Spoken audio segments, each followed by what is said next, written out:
ಉಲ್ಟಾ ಎಲ್ಲ ಉಲ್ಟಾ. ಈ ಪ್ರಪಂಚನೇ ಉಲ್ಟಾ. ಇದೆಲ್ಲ ಹುಟ್ಟಿಸಿರೋ ನಾಟ. ಇಲ್ಲಿ ಹುಟ್ಟಿರೋ ನಮ್ ಕಾಟ. ನಮಸ್ಕಾರ ರೀ ಎಲ್ಲ ದೊಡ್ಡ ಮಂದಿಗೆ ಮತ್ತೊಮ್ಮೆ ನಮ್ಮ ಚಾನಲ್ಗೆ ಸ್ವಾಗತ.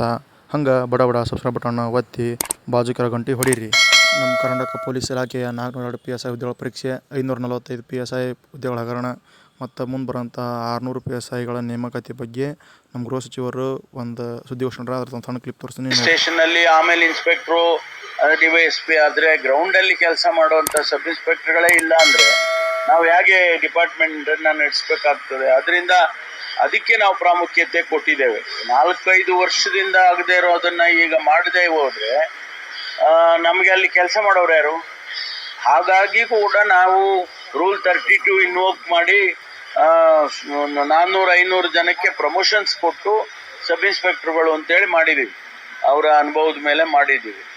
ಅದು ಪರ್ಮನೆಂಟ್ ಆಗಿ ಇರೋದಿಲ್ಲ. ಅದನ್ನೇ ನಾವು ಪ್ರಾಕ್ಟೀಸ್ ಮಾಡೋಕ್ಕೂ ಆಗೋದಿಲ್ಲ. ಹೊಸ ರೆಕ್ರೂಟ್ಮೆಂಟ್ ಆಗಬೇಕು, ಹೊಸ ಸಬ್ ಇನ್ಸ್ಪೆಕ್ಟರ್ ಬರಬೇಕು.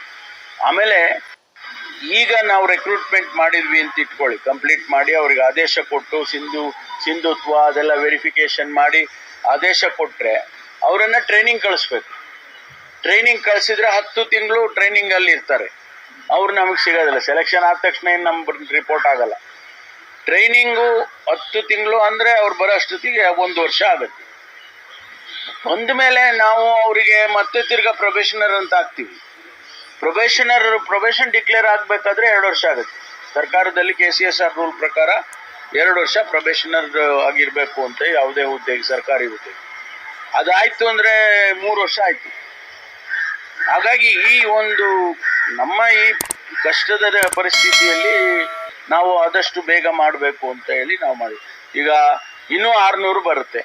ಈಗ 400 ಎಕ್ಸಾಮ್ ಮಾಡಿದರೆ ನಾವು ಮತ್ತೆ 600 ಬರುತ್ತೆ. ಆ 600ಕ್ಕೂ ಅವರು ಅಪ್ಲಿಕೇಶನ್ ಹಾಕ್ಕೋಬೋದು. ಫ್ರೆಶ್ ಆಗಿ ಮತ್ತೆ ಅಪ್ಲಿಕೇಶನ್ ಹಾಕ್ಬೋದು. ಇದೇ ಲಾಸ್ಟ್ ಅಂತ ಏನಿಲ್ಲ. ಅದರಿಂದ ಮತ್ತೆ ಅವ್ರಿಗೆ ಅವಕಾಶ ಸಿಗೋದಕ್ಕೆ ಚಾನ್ಸಸ್ ಇದೆ. ಅಧಿಕಾರಿಗಳ ಜೊತೆ ನಾನು ಚರ್ಚೆ ಮಾಡ್ತೀನಿ, ಮತ್ತು KE ಅವ್ರ ಜೊತೆ ಚರ್ಚೆ ಮಾಡ್ತೀನಿ. ಆಲ್ಟರ್ನೇಟಿವ್ ಡೇಟ್ ಕೊಡಬೇಕಲ್ಲ ಅವರು ಹೇಳ್ತಾರೆ ನಮ್ಗೆ 6 ತಿಂಗಳು ನಿಮಗೆ ನಾವು ಎಲ್ಲ ಶೆಡ್ಯೂಲ್ ಆಗೋಗಿದೆ. ನಾವು ಯಾಕೆಂದರೆ ಎಕ್ಸಾಮಿನೇಷನ್ ಅಥಾರಿಟಿ ಬೇರೆ ಬೇರೆ ಎಕ್ಸಾಮ್ ಮಾಡ್ತಾರೆ ಅವರು.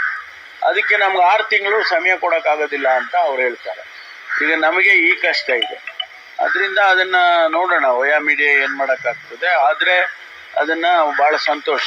ಆಗಲಿಲ್ಲ ಅಂದರೆ ಪರೀಕ್ಷೆ ಮಾಡಲೇಬೇಕು. KE ಅವರು ಕೂಡ ಹೇಳಿದ್ದಾರೆ, ಒಂದು 4-5 ದಿನದಿಂದ ಅವರು ಹೇಳಿದ್ರು ಯಾವುದೇ ಕಾರಣಕ್ಕೂ ಮುಂದೂಡಿಕೆ ಮಾಡೋದಕ್ಕೆ ಆಗೋದಿಲ್ಲ. ಅಲ್ಲ, ಮುಂದೂಡಿಕೆ ಮಾಡ್ತಾರೆ, ಆದರೆ ನೆಕ್ಸ್ಟ್ ಡೇಟ್ ಕೊಡೋದು 6 ತಿಂಗಳಾಗುತ್ತೆ. ಮಾಡೋಕ್ಕಾಗೋದಿಲ್ಲ ಅಂತಲ್ಲ, ಮಾಡ್ತಾರೆ. ಬೇಕಾದರೆ ನಾವು ಬೇಡ ಅಂದರೆ ನಿಲ್ಲಿಸ್ಬಿಡ್ತಾರೆ. ಆದರೆ ನೆಕ್ಸ್ಟ್ ಮುಂದಕ್ಕೆ ಡೇಟ್ ಕೊಡಿ ಅಂದಾಗ ಅವರು 6 ತಿಂಗಳು ಅಂತಾರೆ. ಸರ್, ಇದೇ PSI ವಿಚಾರದಲ್ಲಿ, ಹಗರಣದ ವಿಚಾರದಲ್ಲಿ BJP ಸರ್ಕಾರದ ಅವಧಿಯಲ್ಲಿ ಆಯಿತು ಅಂತ ತಾವು ಹೇಳಿದ್ರಿ. ಅದರ ರಿಪೋರ್ಟು ನಿಮ್ಮ ಸರ್ಕಾರದ ಟೇಬಲ್ ಮೇಲೆ ಇದೆ. ಅದರ ಮೇಲೆ ಯಾವುದೇ ಕ್ರಮ ಸಂಪೂರ್ಣವಾದಂಥ ವರದಿಗಳು ಇನ್ನೂ ಬಂದಿಲ್ಲ. ಅದು ಬರಲಿ, ಇಂಟರಿಮ್ ಆಗಿ ಅಲ್ಲಿಸ್ಟ್ ರಿಪೋರ್ಟ್ ಆಗ್ತಾ ಇದೆ. ಆದರೆ ನಮಗೆ ಸಂಪೂರ್ಣವಾದ ವರದಿ ಬರೋವರೆಗೂ ಕೂಡ ನಾವು ಅದ್ರ ಮೇಲೆ ಯಾವುದನ್ನು ಆ್ಯಕ್ಟ್ ಮಾಡೋಕ್ಕಾಗೋದಿಲ್ಲ. ವರದಿ ಬರಬೇಕು. ಸ್ಪೆಸಿಫಿಕ್ ಆಗಿ ಅವರು ಇಂಥವ್ರು ಮಾಡಿದರು ಅಂತ ಹೇಳಿ ಈಗಾಗಲೇ ನಾವು ADGP ಅಧಿಕಾರಿ, ಆ ಲೆವೆಲಿನ ಅಧಿಕಾರಿನೇ ನಾವು ಅರೆಸ್ಟ್ ಮಾಡಿದ್ವಿ. ಅದರಲ್ಲಿ ಯಾವ ಮುಲಾಜು ಕೂಡ ಇರೋದಿಲ್ಲ. ಸರ್, ಇದು ಕೋವಿಡ್ ಹಗರಣದಲ್ಲಿ ಇಂಟ್ರೀಮ್ ರಿಪೋರ್ಟ್ ಮೇಲೆ ಕ್ರಮ ತಗೊಳ್ತೀವಿ ಅನ್ನುವಂಥ ಚರ್ಚೆ ನಡೆಸ್ತೀರಿ ಕ್ಯಾಬಿನೆಟ್ ಅಲ್ಲಿ. ಅದೇ ಆಸಕ್ತಿ PSI ಪ್ರಕರಣದಲ್ಲಿ ಯಾಕಿಲ್ಲ? ಇಲ್ಲ, ಅದನ್ನು ಮಾಡ್ತೀವಿ. ನಮ್ಗೆ ಇನ್ನೂ ಅದ್ರ ಮೇಲೆ ಹೆಚ್ಚಿಗೆ ಆಸಕ್ತಿ ಇದೆ. PSI ಹಗರಣದ ಮೇಲೆ ಇನ್ನೂ ಹೆಚ್ಚಿಗೆ ಆಸಕ್ತಿ ಇದೆ. ಯಾಕಂದ್ರೆ ಯಾವಾಗ ಆಯ್ತು ಅಂತ ನಿಮಗೆ ನಾನೇನು ಹೇಳ್ಬೇಕಾಗಿಲ್ಲ. ಅದರಿಂದ ಅದ್ರ ಬಗ್ಗೆನೂ ಹೆಚ್ಚಿಗೆ ಆಸಕ್ತಿ ಇದೆ. ಅದನ್ನು ಕೂಡ ಸೀರಿಯಸ್ ಆಗಿ ತಗೊಂಡು ಮಾಡ್ತೀವಿ. ಇದಿಷ್ಟು ಕರ್ನಾಟಕ ಪೊಲೀಸ್ ಇಲಾಖೆ ಬಗ್ಗೆ ಗೃಹ ಸಚಿವರು ಮಾಹಿತಿ ನೀಡಿದ ವಿಡಿಯೋ ನೋಡಿದಂಥ ಎಲ್ಲರಿಗೂ ಧನ್ಯವಾದಗಳು.